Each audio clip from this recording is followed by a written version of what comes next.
Salam hörmətli izləyicilər, abituriyentlər, şagirdlər, bloka hazırlaşanlar. Yenə də blok sınaq kitabından 6 və 10-cu sualların izahına baxaq. Uyğunluğu müəyyən edin. Bu da maraqlı sualdır. Kökü feillə amonim olan feildən düzələn feildir. Kökü feillə amonim olan. İndi biz baxaq hansı sözlərin kökü feildir.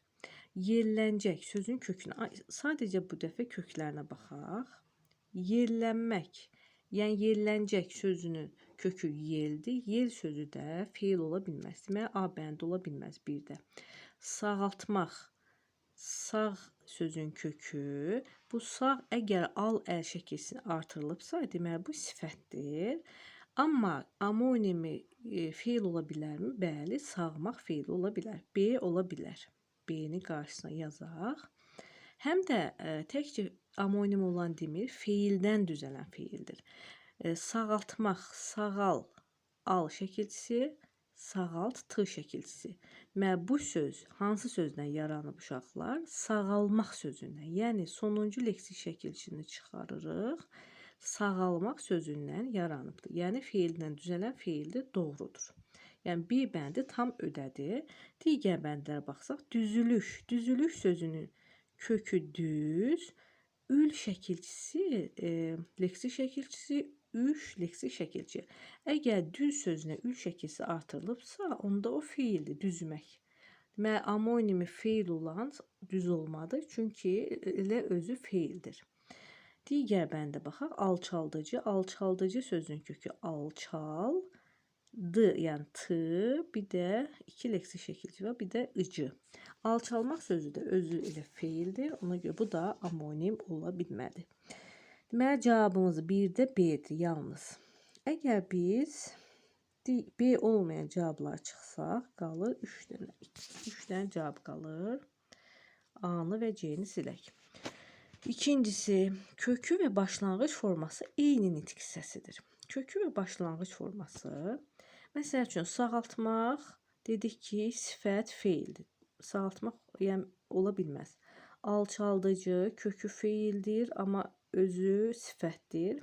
Düzülüş kökü feildir, özü isimdir. Yerlənəcək, yel isimdir, yerlənəcək isimdir. Yalnız A bəndi ikincisinə uyğun gəldi. Yalnız A bəndi, bura A yazaq. Yenə cavablara baxsaq, Y bəndində 2-də A yoxdur. Yəni cavabımız yalnız B bəndi qaldı. Yenə davam edək. Kökü və yarandığı nitq hissəsi eyni olan.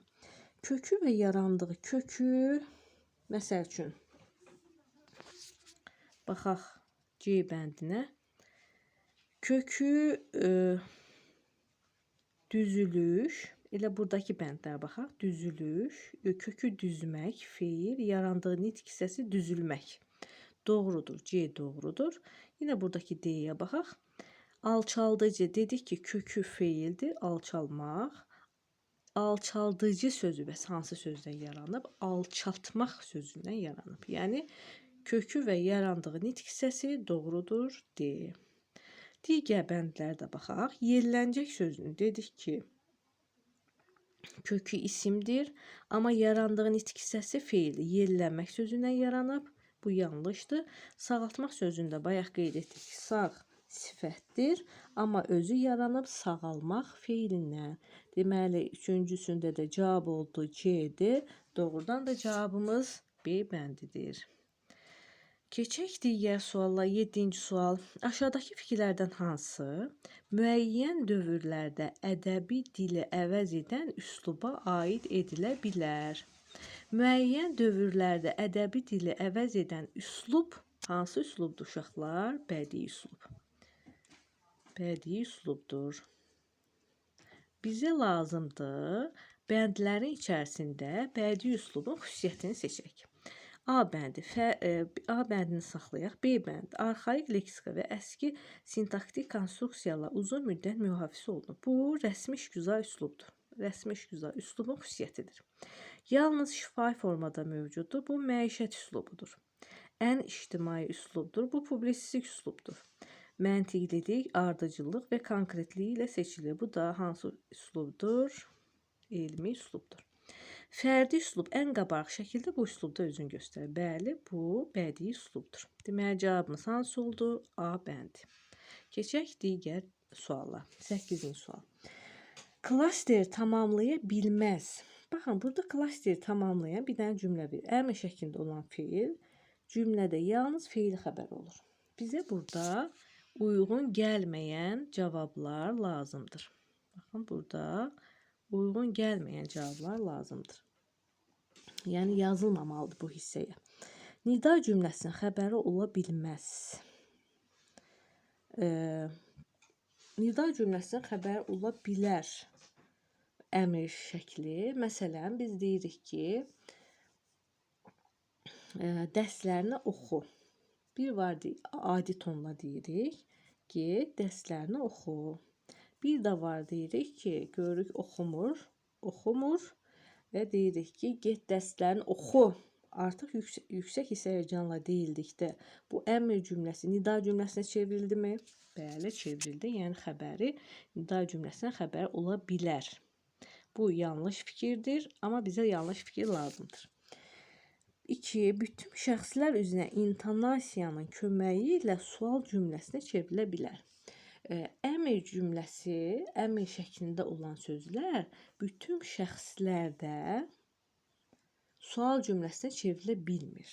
Məsələn, mən gəlim, bu ola bilər. O gəlsin, ola bilər, amma bu ola bilməz. Baxın, siz gəlin, yəni belə bir sual ola bilməz. Və yaxud sən gəl, baxın, bu heç məntiqi cəhətdən uyğun gəlmir. Deməli, bu da yanlış fikirdir. Yəni bütün şəxslərdə sual cümləsinə çevrilə bilmir. Sonra 3-ə baxaq. Sadə və mürəkkəb cümlənin xəbəri vəzifəsində çıxış edə bilər. Bəli, ola bilər. Məsələn, o mənə dedi ki, get kitablarını gətir. Mürəkkəb cümlədir. Xəbəri oldu əmr şəkli. Və yaxud get kitablarını gətir, təklikdə götürsək, yenə sadə cümlə oldu əmr şəkli. Bu doğru fikirdir. 4. İkinci şəxsin təkində başlanğıc formaya uyğun gəlir. Bəli, ikinci şəxsin təkindəsə əmr şəkli başlanğıc formaya uyğun gəlir. Məsələn, sən oxu, sən gəl, sən get, yaz və s. Yəni bu ikinci şəxsin təkində şəxs şəkilçisi işlənmir. 5-ci cavab cümlə hissəciklərlə işlənə bilmir. Bu da doğrudur. Əmr şəkli heç bir hissəciklə işlənə bilmir. Cavabımız oldu 1, 2, bu da oldu D bəndi. Keçək digər suallar. 9-cu sual. Cümlələrdəki zəfliklərin ifadə vasitəsi deyil. Biz hər cümlədən digər cümlə üzvü yox, yalnız zəflik seçirik və zəfliyin ifadə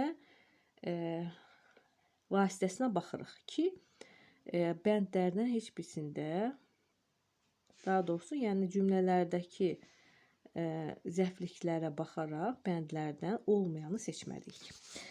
Qazlardan qorxduğu üçün ağlayan uşaq anasını görüncə kiridi. Kim? Uşaq nə etdi? Kiridi. Nə zaman kiridi? Anasını görüncə. Baxın, bu zəflikdir. Bu cümlənin zəfliyi anasını görüncədir. Demək, anasını görüncə nə oldu? Feili bağlama tərkibi. Y bəndini çıxaq. Bizə lazımdır, olmayan lazımdır da. Deyildi, vasitəsi deyil bu cümlələrdə. Sonra günün ikinci yarısında sizə də gələcəyik. Haraya gələcəyik sizə? Zəflik, düzdürmü? Nə zaman? Günün ikinci yarısında. Günün ikinci yarısında hansı söz birləşməsidir uşaqlar? İsmi birləşmədir. Sizə bəs hansı nitq hissəsidir? Əvəzlikdir. Baxın, 3 çıxıldı. Yuxarıdakı otaqda bədənnüma güzgü var idi. Var. Xəbər, nə güzgü, necə güzgü, bədənnüma, harada, otaqda. Otaqda sözü zəflikdir. Nə ilə ifadə olunub? İsimlə, D bəndində çıxdıq. Qaldı bir dənə cavab.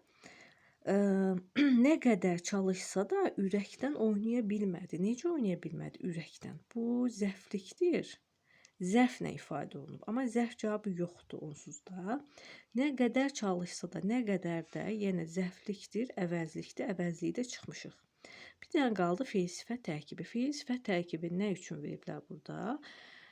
Çaşdırmaq üçün veriblər. Çünki birinci cümlədə baxsaq, feil sifət tərkibi var. Qazlardan qorxduğu üçün. Qazlardan qorxduğu üçün nə üçün, niyə sualını verə bilmirik? Çünki qazlardan qorxduğu üçün ağlayan sözünə aid olduğu üçün bu düzdür, feil sifət tərkibidir. Amma hansı uşaq, hansı sualına cavab verir? Qazlardan qorxduğu üçün ağlayan. Bu təyin oldu. Deməli, cümlələrdə uşaqlar hansı zəflik olmadı? Feil, yəni nə ilə ifadə olunan zəflik olmadı? Feili sifət tərkibi ilə. Bu da yəqin sizə aydın oldu. Keçək 10-cu və sonuncu suala. Uyğunluğu müəyyən edin. Qeyd edim ki, əvvəlcədən bu sualda bir qədər səhv var. Nədir səhv? İndi deyəcəm. Təsniflənərkən bütün şəxslər üzrə dəyişə bilmir. Ümumiyyətlə biz bilirik ki, təsniflənən feillər şəxsə və kəmiyyətə görə dəyişir. Amma dilimizdə birgəlik növdə olan sözlər var ki, baxın burada gülüşmək sözü birgəlik növdədir. Birgəlik növdə olan sözlər təklikdə işlənə bilmir, cəmdə işlənir. Məsələn, mən gülüşdüm, sən gülüşdün, o gülüşdü. Düz gəlir, məntiq cəhətdən düz olmur. Əslində belə olmalı. Biz, siz, onlar gülüşdülər, ola bilər. Deməli, hansı uyğun gəldi birə? B bəndi. Digər cavablara baxmayaq, çünki onsuz da digər cavablar hamısı uyğundur. Yalnız birgəlik növə aid ki, təsniflənərkən bütün şəxslərdə işlənə bilmir. Keçək ikinci cümləyə. İki fərqli qrammatik məna növündə düşünülə bilər. İki fərqli qrammatik məna növündə düşünülə bilər. Birinci söz bəzənmək sözdür, baxın. Ümumiyyətlə biz bir-bir məna növlərinə baxsaq, baxın, alışmaq məlum növdür. Nə üçün? Çünki sözün kökü alış, sadə sözdür. Qızınmaq sözünü saxlayaq, gileylənmək sözünü də bura yazaq.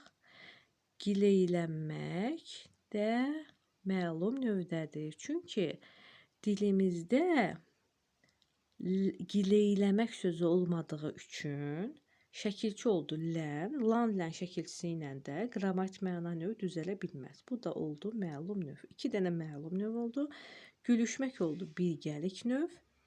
Bir dənə qızınmaq və bəzənmək sözləri qalıb. İndi onlara da baxaq. Bəzənmək sözü iki növdə düşünülə bilər. Məsələn, deyək ki, gəlin bəzəndi. Ola bilər ki, gəlin evdə öz-özünü bəzəsin. Bu zaman olacaq qayıdış növ və yaxud da daha çox uyğun gələn gəlin əslində harda bəzənir? Salonda. Bu da olacaqdı məchul növ. Yəni kim tərəfindən bəzəndiyi məlum deyil. Yəni və yaxud belə deyək, qız bəzəndi, evdə bəzəndi, özü bəzəndi, qayıdış növ, otaq bəzəndi, kim tərəfindən bəzəndiyi məlum deyil, oldu məchul növ. Bir də burada qızınmaq sözü var. Bəzənmək sözünü biz bura yazaq, D bəndi. Bir də qızınmaq sözü. Qızınmaq sözü əslində digər yəni kitablarda qızınmaq sözü qayıdış növdür. Əslində qızmaq sözün kökü qızınmaq. Məsəl üçün uşaq peçin yanında qızınırdı. Öz-özünə də özü qızınırdı. Və yaxud biz deyə bilmərik otaq qızınırdı. Yəni uyğun gəlmir. Əslində qayıdış növdür.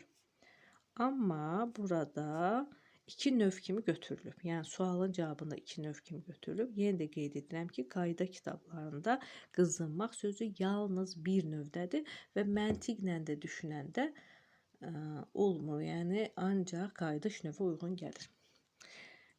Yəni bunu hələlik saxlayaq, keçək üçüncüsünə də baxaq. Aid olduğu növ feilin quruluşca hər üç növündə ola bilər. Feilin quruluşca hər üç növündə olan bir dənə növ var. Hansıdır uşaqlar? Yəni quruluşca bir növ var ki, hər üçündə, daha doğrusu quruluşca üç növdə bir qrammatik məna növündə ola bilər. Bu da məlum növdür. Yəni quruluşca sadə, düzəltmə, mürəkkəb feillər məlum növdə ola bilər. Amma digər qrammatik məna növləri içində sadə feillər ola bilməz. Çünki sadə feillər yalnız məlum növdə. Bütün sadə feillər məlum növdə olur. Bunun da səbəbi odur ki, hər bir qrammatik məna növünün xüsusi leksik şəkilçisi var, məlum növdən başqa. Yaxşı, demək üçüncüsü də 2 dənə məlum növ var idi. Bayaq biz yazmışdıq. A bəndi, bir də gileyləmək, Y bəndi. Üçüncüsünə də uyğun gəldi. A, bir də Y. İndi biz baxsaq, birincisi B, 1B, A-nı çıxaq. 2D, C də götürüblər. Bir də 3AY. Bu da uyğun gəlir B bəndinə. Yenə qeyd edim ki, burada sadəcə qızınmaq sözü səhvdir. Ən uyğun gələn cavab B bəndidir. Bugünkü izahımız bu qədər. Əgər sizə yararlı oldusa, öz dostlarınızla paylaşmağı, bəyənməyi, rəy yazmağı unutmayın. Sağ olun.